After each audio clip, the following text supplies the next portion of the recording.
कहूँ, इन शब्द के बिना ना तो आप अंग्रेजी बोल सकते हैं और ना ही लिख सकते हैं। दुनिया का कोई सा भी वाक्य आप क्यों ना बना ले, छोटा हो या बड़ा हो, आप इन शब्दों के बिना नहीं बोल सकते। तो क्या आप मेरी बातों पे भरोसा करेंगे? बिल्कुल करेंगे, क्योंकि मैं जो बोल रही हूँ ना वो सही बोल रही हूँ। तो चलिए देखते हैं और सीखते हैं कि क्या है वो वर्ड जिनके बिना हम इंग्लिश बोल नहीं सकते। तो आप धैर्य रखकर बस इन शब्द को आप बारीकी से समझिए और देखिए, मैं आपको एग्जाम्पल्स के साथ इन शब्दों को करवाऊंगी और इनके नियम भी बताऊंगी, जो ये नियम ना रामबाण नियम है। तो चलिए देखते हैं। सबसे पहले है इज।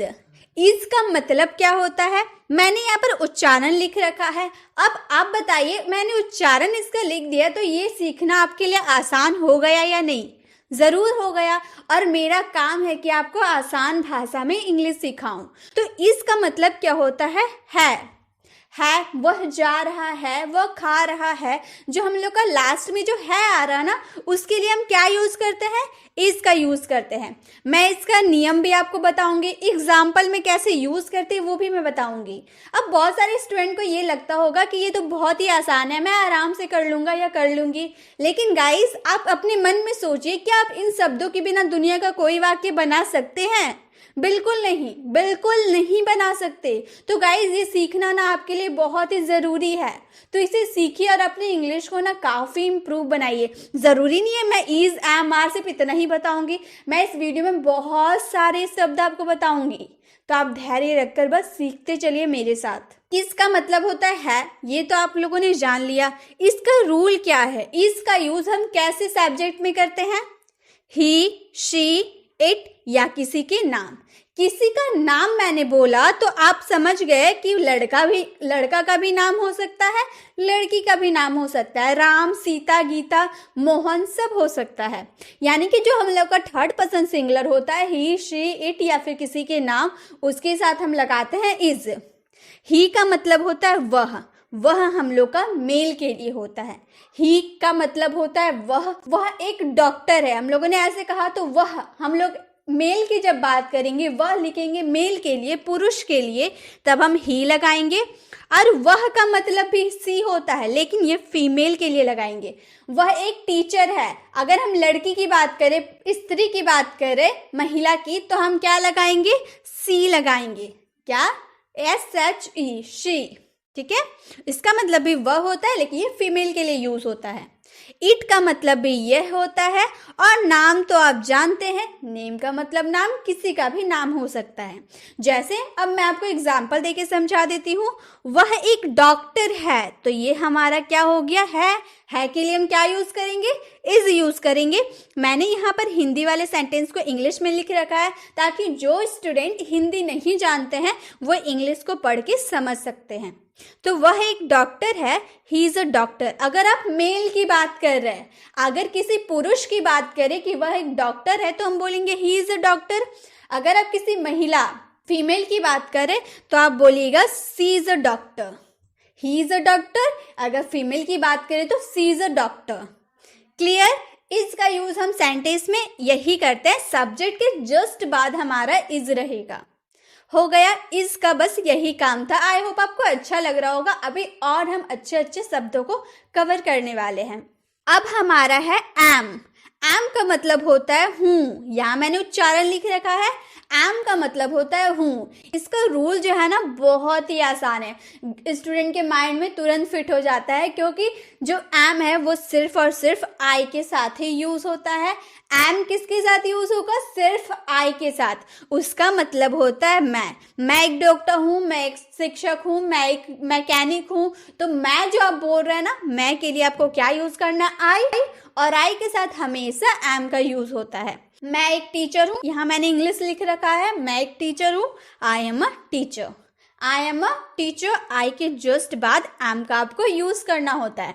तो मैं एक टीचर हूँ, आई एम अ टीचर। आप बोलेंगे मैं एक स्टूडेंट हूँ, आई एम ए स्टूडेंट। मैं एक डॉक्टर हूँ, आई एम अ डॉक्टर। तो उसी तरह से आपको आई के जस्ट बाद एम का यूज करना होता है। एम भी हो गया खत्म। अब है हमारा आर। आर उच्चारण देखिए, आर। आर का मतलब होता है या फिर हो, आपके सेंटेंस पे डिपेंड कर रहा। आप एक डॉक्टर हैं या फिर आप एक डॉक्टर हो, इस तरह से हम सेंटेंस बोलते हैं ना, जरूरी नहीं है हे आया तो इज का ही यूज होगा, वो तो हम सिर्फ थर्ड पर्सन सिंगुलर के लिए इसका यूज करते हैं। लेकिन आर का रूल क्या है? आर का रूल है ये हमेशा वी, दे और यू के साथ यूज होगा, और किसी के साथ आर का यूज आप नहीं कर सकते सिवाय वी, दे, यू। वी का मतलब होता है हम या हम लोग, हम जा रहे हैं या हम लोग जा रहे हैं, तो हम या हम लोग का मतलब वी। दे का मतलब वे या वे लोग खा रहे हैं या फिर वे खा रहे हैं, वे या वे लोग बोले उसके लिए दे यूज करेंगे। यू का मतलब तुम, आप, तुम लोग, आप लोग, कुछ भी आपका सेंटेंस में आए तो उसके लिए आपको क्या यूज करना है? यू का यूज करना है। तो आर का यूज हम वी, दे और यू के लिए करेंगे। जैसे हमारा एग्जाम्पल है, तुम ईमानदार हो, यू आर ऑनेस्ट। यू, तुम के लिए हम लोगों ने क्या देखा? यू का यूज करेंगे, तो हम लोगों ने यू का यूज किया, और यू के साथ हम लोग को आर लगाना है, ये तो हम लोग सीख रहे हैं।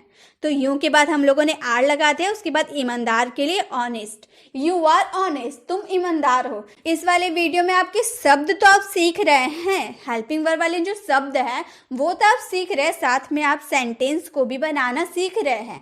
आपके लिए वीडियो बहुत ही आसान हो गया। मैंने रूल भी आपको बता दिया कि किसके साथ क्या यूज होगा, अब आप कंफ्यूज कभी नहीं होंगे।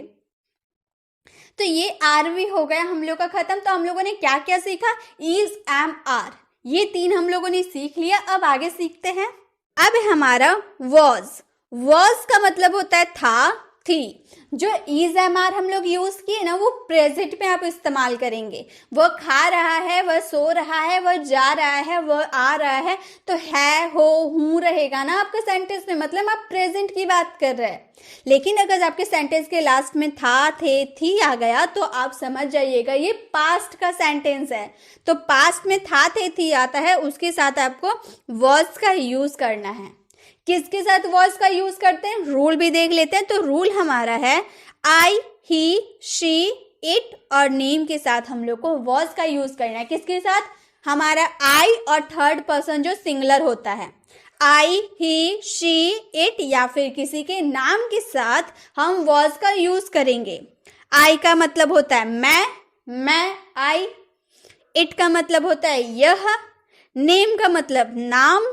ही का मतलब वह, यानी कि मेल की बात करेंगे तब हम ही का यूज करेंगे। और शी का मतलब भी वह होता है, लेकिन ये फीमेल के लिए हम यूज करेंगे। रोहन बीमार था, हम लोग यहाँ था बोल रहे हैं ना, यानी कि हम पास्ट की बात कर रहे हैं। रोहन बीमार था, रोहन वॉज सिक। नेम है ना, ये एक तरह से नाम है, तो रोहन हम लोग नाम लिख दिए, और नाम के बाद हम लोग को वॉज का यूज करना था, वॉज का यूज कर दिए उसके बीमार के लिए सिक। रोहन वॉज सिक, रोहन बीमार था, रोहन वॉज सिक, तो वॉज का यूज बस इतना ही था। नियम, आप सबके नियम को याद कर लीजिए, क्योंकि मैं जो नियम बता रही हूँ ना, इसी नियम पे बेस्ड आपको कोई भी सेंटेंस को बनाना होता है। अब हम लोगों ने वॉज को सीखा, तो वर को तो सीखना पड़ेगा। वर, WERE, वर मतलब दूल्हा वाला वर नहीं, वर WERE वाला हेल्पिंग वर्ब वाला वर। वर का मतलब होता है थे। आप जा रहे थे, तुम आ रहे थे, तुम खा रहे थे, तो थे आएगा, तो हमको क्या यूज करना है? वर का यूज करना है। रूल इसका क्या है? वी, दे और यू के साथ वर का यूज करना है। आप एक आसान तरीका मैं बताती हूँ। आप वर्ड्स में क्या क्या लगाए थे? आई, थर्ड पर्सन सिंगुलर, यानी कि आई, शी, इट या फिर किसी के नाम के साथ वॉज लगाए थे, उसको छोड़कर बाकी जितना भी सब्जेक्ट बचा ना, बाकी बस यही तीन ही सब्जेक्ट बचा, वी, दे, यू, तो वो छोड़कर आपको जो सब्जेक्ट बचा उसके साथ आपको वर का यूज करना है। ये हुआ आसान तरीका, आप इस तरह से माइंड में फिट कर सकते हैं। दे का मतलब वे लोग हम लोगों ने देखा। यू का मतलब तुम, आप, तुम लोग, आप लोग। वी का मतलब हम या हम लोग। वे लोग आ रहे थे, वे लोग घर से निकल चुके थे, वे लोग आ रहे थे, रास्ते में हैं, वे लोग आ रहे थे, दे वर कमिंग। अब आ रहे थे, आपने टेंस तो पढ़ा होगा, नहीं पढ़ा है तो मैंने टेंस वाली वीडियो अपलोड कर चुकी है, वो भी एकदम आसान भाषा में, एक बार में आपके दिमाग में छप जाएगा, इतना आसान तरीके से मैंने टेंस आपको सिखाया है। तो आप वो वीडियो को ज़रूर देख लीजिएगा अगर आप टेंस सीखने में इंटरेस्टेड है तो। लेकिन एक बात बताऊं, इंटरेस्टेड की बात ही नहीं आती है। अगर आपको इंग्लिश बोलना है तो टेंस को सीखना ही पड़ेगा। इंग्लिश सीखने का कोई ज़रिया नहीं है टेंस के बिना। टेंस सीखिए, ज़रूरी है टेंस सीखना। आप ज़रूरी नहीं है कि मेरी वाली वीडियो देखिए, आप कोई सा भी वीडियो देख सकते हैं। मैं ये नहीं बोल रही हूँ कि मेरी वाली वीडियो देखिए, लेकिन आपको टेंस सीखना है तो आप टेंस को सीखिए। ज़रूरी है सीखना आपके लिए इंग्लिश बोलने के लिए, तो उसे सीखिए। तो वे लोग आ रहे थे, देवर कमिंग। यहाँ आ रहे थे हम बोले ना, रहे थे, काम कंटिन्यू चल रहा होता है ना, तो हम लोग को वर्ब में आईएनजी लगाना होता है। कम हम लोग का एक वर्ब होता है, उसमें हम लोगों ने आईएनजी लगा दिया। दे वर कमिंग, वे लोग आ रहे थे। आप ये ऐसे नहीं समझोगे, लेकिन जब टेंस सीख जाओगे ना तो ये झट से ये सेंटेंस को आप समझ सकते हो। वर का यूज हम लोगों ने देख लिया, वॉज का भी यूज हम लोगों ने देख लिया। अब आगे देखते हैं। अब है हम लोग का विल। विल का मतलब गागेगी। अब आप सोचिए गागेगी क्या है। जैसे आप सेंटेंस बोलते हैं ना, वह जाएगा, गा, वह जाएगी, गी, वह जाएंगे, गे, तो गागेगी आया ना। तो उस तरह से हमें पहचानना होता है। तो जिसके लास्ट में गागेगी आता है ना, उसमें हम लोग को क्या लगाना होता है, WILL, विल। रूल है इसका, I, you, we, they, he, she, it या फिर किसी के नाम। इन शॉर्ट सभी सब्जेक्ट के साथ आप विल का यूज करते हैं। ठीक है, सभी सब्जेक्ट, जितने सब्जेक्ट होते हैं ना, सभी के साथ आपको विल का यूज करना होता है। आई का मतलब मैं, वी का मतलब हम, दे का मतलब वे लोग, यू का मतलब तुम, आप, तुम लोग, आप लोग, ही का मतलब वह, यह मेल के लिए, सी का मतलब वह, फीमेल के लिए, इट का मतलब यह, और नेम का मतलब नाम, ये तो आप जानते हैं। हम जाएंगे, गे आ रहा ना, हम जाएंगे, हम के लिए क्या लगाएंगे, हम लोग रहेगा तो हम लोग वी लगाएंगे, तो वी लगा दिए। वी के बाद हम लोग को हेल्पिंग वर्ब जो हम लोग सीख रहे हैं जिसके बारे में, विल लगाना होता है। उसके बाद जाने के लिए गो, वी विल गो, हम जाएंगे, वी विल गो, हम जाएंगे, वी विल ईट, हम खाएंगे, वी विल कम, हम आएंगे। तो इस तरह से एक सेंटेंस को लेकर आप बहुत सारे सेंटेंस लिख, कॉपी कलम अभी निकालिए। मैं एक सेंटेंस बोल रही हूँ ना, आप इसके बहुत सारे सेंटेंस अपने से बनाइए, और इसे मैंने एक एग्जाम्पल दिया ना, ये एग्जाम्पल आप कॉपी में उतार लीजिए। फिर इससे रिलेटेड 10-15 सेंटेंसेस को आप लिखिए हिंदी में, फिर उसे ट्रांसलेट कीजिए। आप नहीं भी जानते हो, बिगिनर हो आप, फिर भी ये आप कर सकते हो। आप मन में विश्वास रखिए कि आप कर सकते हैं, तो करिए, मेरे साथ करिए। मैं हर एक सेंटेंस का पूरा मीनिंग अच्छे से एक्सप्लेन करूंगी, कैसे हम लोगों ने क्या लगाया, मैं सब कुछ बताने वाली हूँ। तो आप मेरे साथ प्रैक्टिस करते हुए चलिए। खासकर जो बिगनर्स है ना, वो इस वीडियो पे ज़्यादा ध्यान दे। अगर आप बिगनर्स नहीं, आप इंग्लिश काफ़ी अच्छे से जानते हैं, तो भी आपके लिए बहुत ज़रूरी है प्रैक्टिस के लिए। क्योंकि आप लोग इंग्लिश तो सीख जाते हो, फिर आप लोग सोचते हो कि हाँ मैं तो इंग्लिश जानता हूँ तो क्या करूँगा ये सब करके, लेकिन आप लोग भूल जाते हैं कि प्रैक्टिस सबसे ज़्यादा ज़रूरी होता है। अब है हम लोग का CAN, कैन। कैन का मतलब होता है सकता है, सकती है, सकते हैं, सकता हूँ, सारे मीनिंग होते हैं कैन के। अब मैं ये बता दूँ, कैन एक मॉडल वर्ब है। अब मॉडल वर्ब क्या होता है ये भी आप नहीं जानते, तो मैंने मॉडल की फुल वीडियो, जितने भी मॉडल्स होते हैं ना, सारे मॉडल्स को एक ही वीडियो में मैंने बताया है, और बिल्कुल इसी तरह से एकदम आसान भाषा में। एक बार अगर आप देख लिए ना, आपको पूरी अच्छे से क्लियर हो जाएगी मॉडल्स के बारे में, A to Z आप क्लियर हो जाएगी आपकी। तो उस वीडियो को आप ज़रूर देखिएगा, आपको अगर आसान भाषा में सीखना है तो कैन का मतलब हम लोगों ने क्या सीखा, सकता है, सकती है, सकते हैं या सकता हूँ। यह हमेशा प्रेजेंट के लिए यूज़ होता है, ये मैंने आपको बता दिया। प्रेजेंट, इसका रूल है I, you, we, they, he, she, it या फिर किसी के नेम के साथ हम कैन का यूज़ करते हैं। इन शॉर्ट जितने भी सब्जेक्ट होते हैं ना, सबका यूज़ हम कैन के साथ करते हैं। अब मैं ये बार बार बताना नहीं चाहती, क्योंकि आपको एक बार मैंने बताया तो समझ में आ गया कि ही का मतलब वह मेल के लिए यूज़ होता है, सी का मतलब भी वह लेकिन फीमेल के लिए यूज़ होता है, इट का मतलब यह, नेम का मतलब नाम, आई का मतलब मैं, वी का मतलब हम या हम लोग, दे का मतलब वे या वे लोग, और यू का मतलब तुम, आप लोग, तुम लोग, सभी। हो गया, ये हम लोगों ने जान लिया क्या था। मैंने बार बार ये आपको बताया है, आपके दिमाग में अच्छे से फिट हो गया होगा। अब हम सेंटेंस पे आते हैं। अब ध्यान दीजिएगा कैसे सेंटेंस बनता है। अब तुम जा सकते हो, आप किसी को बोलते हो ना, तुम अब जा सकते हो, तुम ये खा सकते हो, तुम ये कर सकते हो, तुम वहां जा सकते हो, तुम यहाँ आ सकते हो।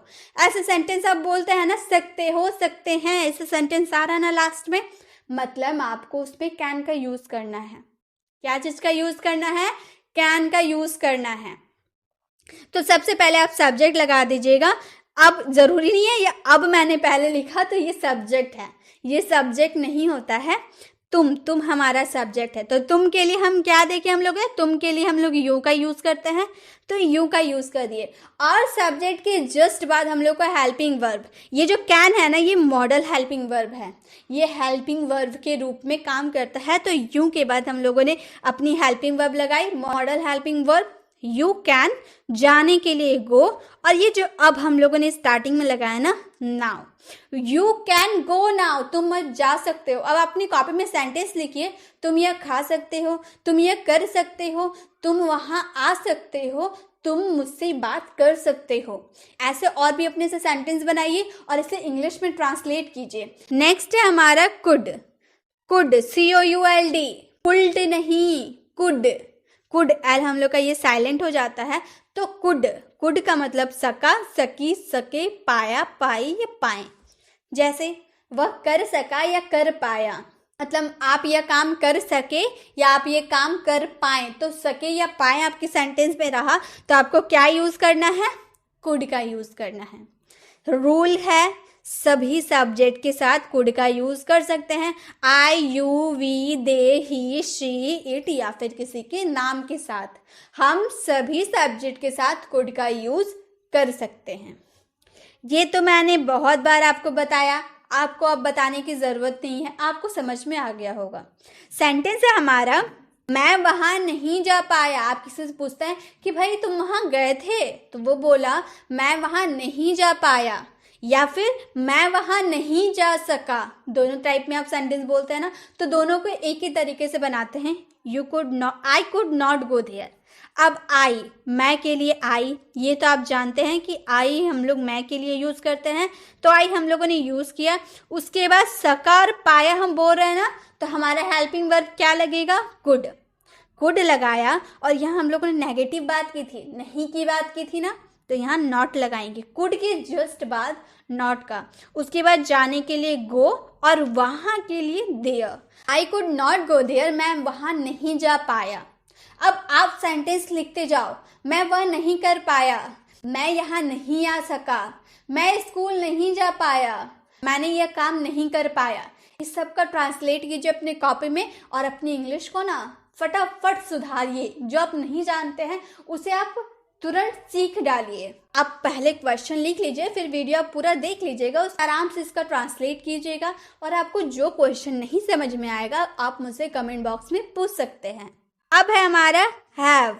हैव, HAVE, हैव का मतलब होता है पास है। ये मेन वर्ब यानी कि मुख्य क्रिया के रूप में भी यूज होता है। आप चुके हैं, चुके हो, हेल्पिंग वर्ब यानी कि सहायक क्रिया के रूप में भी काम होता है। अब अगर आप बिगिनर्स होंगे तो आप कंफ्यूज होते होंगे मेन वर्ब और हेल्पिंग वर्ब क्या है, मेन वर्ब कैसे आएगा, कैसे सेंटेंसेस में आएगा, और हेल्पिंग वर्ब कैसे आएगा, ये दोनों मैं आपको समझाऊंगी, दोनों समझाऊंगी। पहले इसके रूल को देख लेते हैं। इसका रूल है आई, यू, वी, दे, सिर्फ 4 के साथ लगेगा। किसके किसके साथ? I, you, we, they, I, you, we, they. आप बोलिए, आपको याद हो जाएगा। किसके साथ लगेगा? हैव के साथ। इसका हिंदी क्या होता है मैंने आपको बता दिया, आपको समझ में आया होगा। जैसे मेरे पास एक कार है, मेरे पास एक कार है। अब यहाँ पे आपका कोई काम हो रहा है, कोई काम नहीं हो रहा है। आपने सिर्फ इतना बोला मेरे पास कार है। जब कोई आपका सेंटेंस में अगर कोई काम नहीं होता है तो हैव का यूज आप मेन वर्ब के रूप में करते हैं, लेकिन अगर आपके सेंटेंस में काम हो रहा है तो हैव का यूज आप हेल्पिंग वर्ब के रूप में करते हैं। मैं जा चुका हूँ मतलब मेरे जाने का काम हो रहा है ना, तो यहाँ पर हम लोग को हेल्पिंग वर्ब के रूप में हैव का यूज करना है। ये तरीका है एक पहचानने का। दूसरा तरीका मैंने क्या हिंदी बोला, पास है। मेरे पास एक कार है, पास है। पास है के लिए हम लोग क्या यूज करेंगे, हैव का यूज करेंगे। और चुके हैं, चुका हो, चुकी है, जो भी रहे उसके साथ चुका, चुका है ना हम लोग का लास्ट में, जब ऐसे आएगा तो हम लोग को हैव का यूज हेल्पिंग वर्ब के रूप में करना है। क्लियर? तो जैसे मेरे पास एक कार है, I have a car, I have a car. I के बाद हम लोगों ने हेल्पिंग वर्ब का यूज किया, और एक कार के लिए अ car. I have a car, I have a car नहीं बोलिएगा, आई हैव अ कार। ए को हम लोग अ पढ़ते हैं। आई हैव अ कार, मेरे पास एक कार है। मैं जा चुका हूँ, आई हैव गॉन, मेरे जाने का काम ना खत्म हो चुका है। ये भी टेंस है, जो आप टेंस सीखोगे ना तो आपको समझ में आएगा। तो यहाँ जब आपका कोई काम खत्म हो चुका रहता है तो यहाँ वर्ब का थर्ड फॉर्म आप यूज करते हैं। आई हैव गॉन, मैं जा चुका हूँ, आई हैव गॉन। ये हो गया हैव। आपको समझ में आया होगा। आप इसी तरह के सेंटेंस आप खुद से बना सकते हैं। अब है हेज। हेज का मतलब होता है पास है, इसका मतलब भी पास है होता है, और ये भी मेन वर्ब यानी कि मुख्य क्रिया में काम होता है। इसका हिंदी चुका है, चुकी है ही होता है, और हेल्पिंग वर्ब के रूप यानी कि सहायक क्रिया के रूप में भी काम होता है। तो कैसे पहचाने कि हैज का यूज करना या हैव? दोनों रूल तो सेम, दोनों का हिंदी मीनिंग तो सेम है। हिंदी मीनिंग सेम है बट रूल अलग है। इसका रूल है ही, सी, इट या किसी के नाम के साथ यूज होना, और हैव का रूल था आई, वी, यू और दे के साथ यूज होना। क्लियर? यही डिफरेंस है, यही डिफरेंस आपको पहचाननी है। थर्ड पर्सन सिंगुलर के साथ आपको हैज का यूज करना है। राम के पास एक कार है। राम हम लोग का क्या है, नाम है ना, तो राम के पास एक कार है, Ram has a car. Ram has a car. वह जा चुकी है, चुकी है यानी कि लड़की की बात करें, सी हैज गॉन, वह जा चुकी है, सी हैज गॉन। ठीक है, हैज बी क्लियर। अब हमारा हैड। हैज सीखा, हैव सीखा, वो तो प्रेजेंट के लिए यूज करते हैं, और हैड का यूज हम सिर्फ और सिर्फ पास्ट के लिए करते हैं। ठीक है, जब से आपके सेंटेंस में रहा पास था, पास था, कोई चीज पास था पास्ट में, तो मेन वर्ब के रूप में ये भी काम करता है। मुख्य क्रिया के रूप में चुका था, चुकी थी, चुके थे, था, थे, थी आ रहा है ना इसमें लास्ट में, चुका था, चुका थी, चुके थे। हेल्पिंग वर्ब के रूप में भी ये काम होता है यानी कि सहायक क्रिया। इसका रूल ये है कि ये सभी सब्जेक्ट के साथ ऐड हो जाता है। मतलब ये इतना अच्छा है कि ये सभी सब्जेक्ट को अपने साथ मिलजुल कर फैमिली की तरह रहता है। यही कह सकते हैं ना कि हैड का यूज हम सभी सब्जेक्ट के साथ कर सकते हैं। हैड को कोई प्रॉब्लम होता ही नहीं है। राम के पास एक कार था की बात किए ना, है रहेगा तो हैज हैव का यूज करेंगे, लेकिन जब था आपको बोल देगा ना तो सिर्फ हैड का यूज करेंगे। राम के पास एक कार था, राम हैड अ कार। सारे रूल सेम है, बस आपको हैज हैव जहां लगाते थे ना आप वहां हैड लगा देना है। Ram had a car, Ram के पास एक कार था, राम हैड अ कार। वह जा चुकी थी बोल रहे, है नहीं बोल रहे, वह जा चुकी थी, she had gone, she had gone, वह जा चुकी थी, सी हैड गॉन। तो हैड इतना ही था, हैड भी आपको समझ में आ गया होगा। अब है हमारा यूज्ड टू। यूज्ड टू का मतलब होता है करता था या किया करता था। यूज्ड टू का मतलब होता है करता था या किया करता था। मैं एक एग्जाम्पल के थ्रू आपको समझाती हूँ।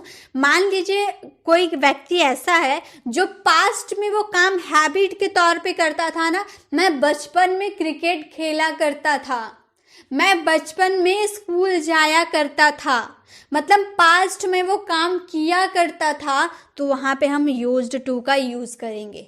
क्लियर? पास्ट में कोई काम हैबिट के तौर पे आप करेंगे ना तो उसमें यूज्ड टू का यूज होता है। इसका रूल यह है कि ये सभी सब्जेक्ट के साथ ऐड हो जाता है, यानी कि सभी सब्जेक्ट के साथ आप यूज्ड टू का यूज कर सकते हैं। जैसे तुम वहां जाया करते थे, मतलब तुम हैबिट के तौर पे पास्ट में वहां जाया करते थे। You used to go there, you used to go there. आपने क्या देखा, यूज्ड टू सभी सब्जेक्ट के साथ यूज होता है, तो तुम के लिए यू होता है, यू के बाद used to go there, you used to go there, you used to go there. तुम वहां जाया करते थे। क्लियर? बस यूज्ड टू इतना ही था कि जब आप पास्ट में कोई चीज हैबिट के तौर पे करते थे ना, तो उसमें यूज्ड टू का यूज करना है। अब है हमारा वुड। वुड का मतलब होता है गा गे गी, गा गे गी। मतलब अब आप बोलिएगा कि मैम विल में भी तो गा गे गी आता था और वुड में भी गा गे गी, तो पहचाने कैसे कि विल का यूज करे या वुड का यूज करे?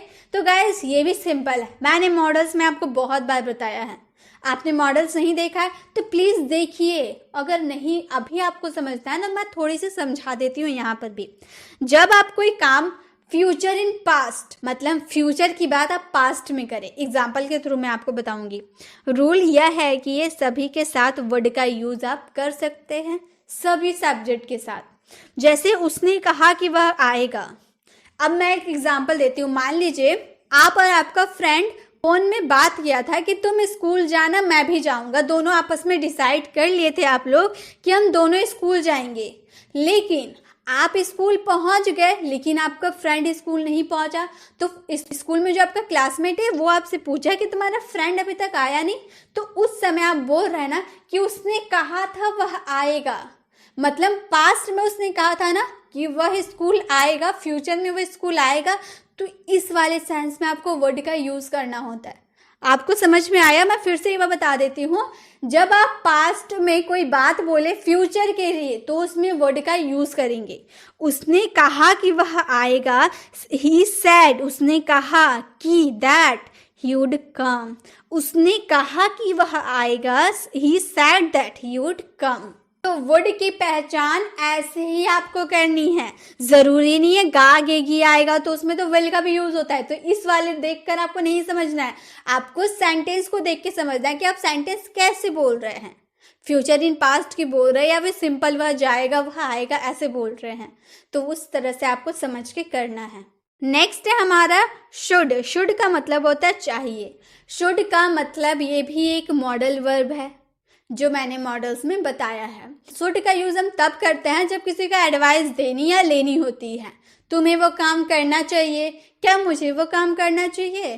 तुम्हें स्कूल जाना चाहिए, क्या मुझे ये कलम खरीदनी चाहिए? तो एडवाइस देने या लेने के लिए आप क्या यूज करेंगे? शुड का यूज करेंगे। ठीक है, ये भी सारे सब्जेक्ट के साथ ऐड हो जाता है। मतलब शुड का यूज आप सभी सब्जेक्ट के साथ कर सकते हैं। तुम्हें करना चाहिए, आप एडवाइस दे रहे हैं ना किसी को कि तुम्हें करना चाहिए, यू शुड डू। तुम्हें करना चाहिए, यू शुड डू। तो एडवाइस देने या फिर लेने के लिए आपको क्या यूज करना है? शुड। तो आप सेंटेंस लिखिए कॉपी में। तुम्हें पढ़ना चाहिए, आपको ये वीडियो देखना चाहिए, आपको इससे सीखना चाहिए। इस तरह के सेंटेंस आप अपने और भी बनाइए, क्योंकि आप डेली लाइफ में इस तरह के सेंटेंस बोलते होंगे चाहिए वाला एडवाइस देने या लेने के लिए। तो आप सेंटेंस खुद से ट्रांसलेट कीजिए, सेंटेंस बनाइए और मुझे कमेंट बॉक्स में इसका रिप्लाई ज़रूर कीजिए कि आपको समझ में आया है या नहीं। अब है हमारा मे। मे का मतलब होता है सकता हूँ, सकते हैं, सकते हैं, सकते हैं। अब आप बोलेंगे मैम कैन में भी तो आपने यही हिंदी मीनिंग बताया, तो हम कैसे पहचाने कि कैन का यूज़ करें या मे का यूज़ करें? दोनों में तो कन्फ्यूज़न होगी, तो ज़रूर बिल्कुल कन्फ्यूज़न होगी, लेकिन अगर आप मेरी बातों को ध्यान से सुनते हैं तो बिल्कुल कन्फ्यूज़न नहीं होगी।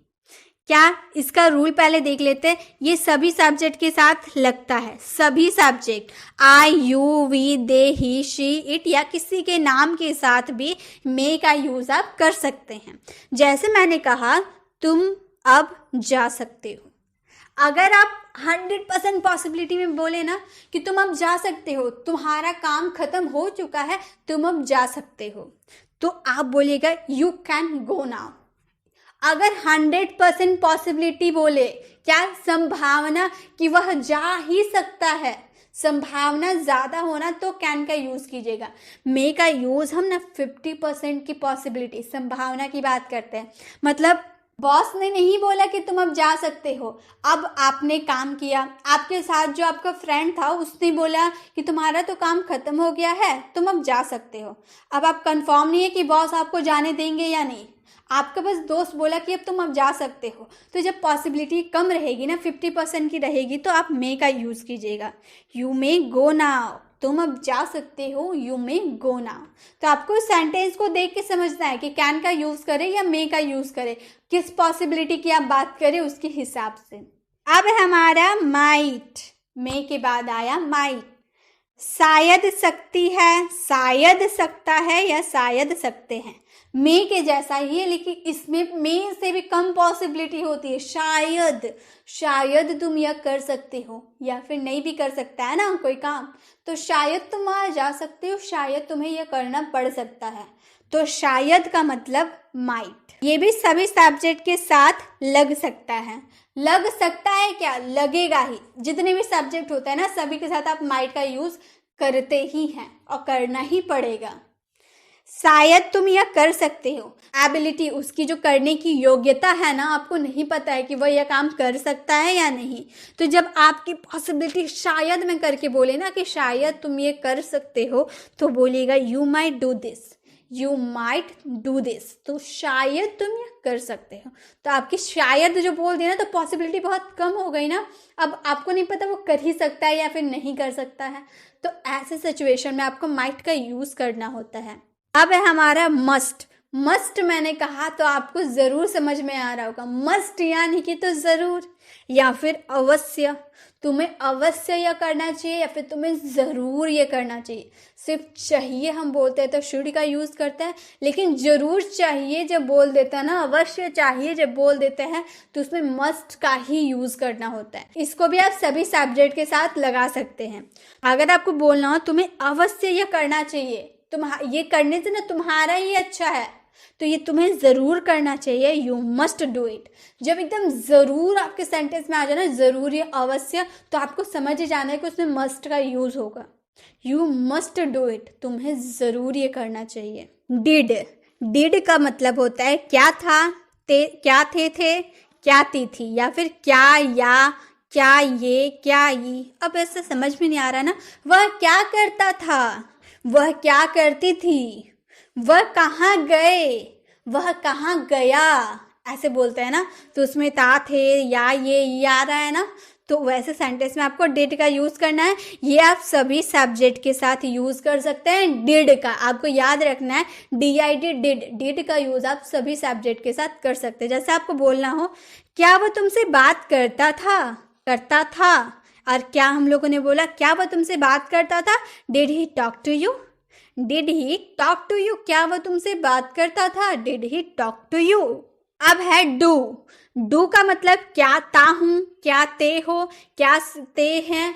मतलब जब डिड यूज किए ना, वो पास्ट के लिए यूज किए। जब प्रेजेंट के लिए आप यूज करेंगे ना, तो डू और डज का यूज करेंगे। तो पहले डू को देख लेते हैं, उसके बाद डज को देखेंगे। तो डू का मतलब ता हूं, प्रेजेंट में ता हूं, ते हैं या ते हो। ये यूज होता है आई, यू और वी और दे के साथ। सिर्फ 4 के साथ I, you, we, they, do का यूज करेंगे। क्या वे लोग तुमसे बात करते हैं, ते हैं, है ना। क्या वे लोग तुमसे बात करते हैं, do they talk to you, do they talk to you. क्या वे लोग तुमसे बात करते हैं, तो डू का यूज हम आई, यू, वी और दे के साथ ही करते हैं प्रेजेंट के लिए।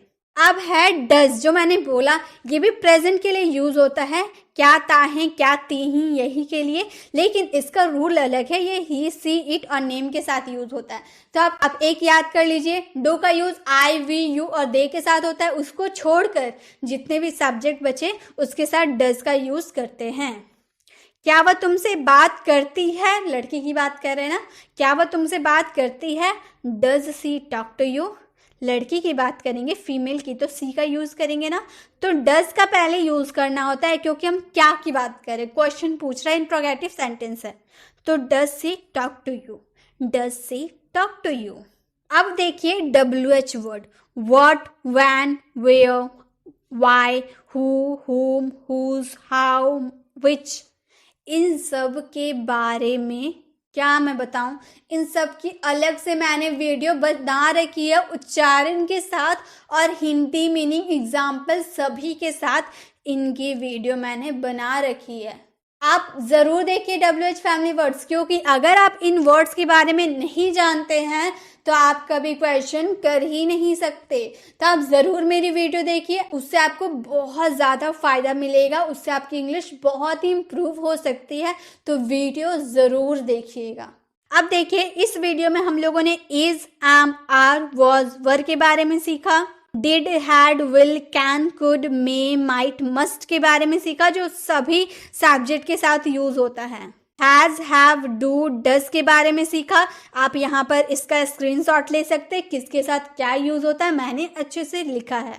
और WH वर्ड्स जो मैंने इस वीडियो में नहीं बताया, कि मैंने WH फैमिली वर्ड्स में इसको बारे में बहुत अच्छे से डिटेल में बताया है, अगर आप नहीं जानते तो देख लीजिए। और एक इन्फॉर्मेशन मैं इस वीडियो में दे सकती हूँ कि इनका यूज़ हम सभी सब्जेक्ट के साथ करते हैं।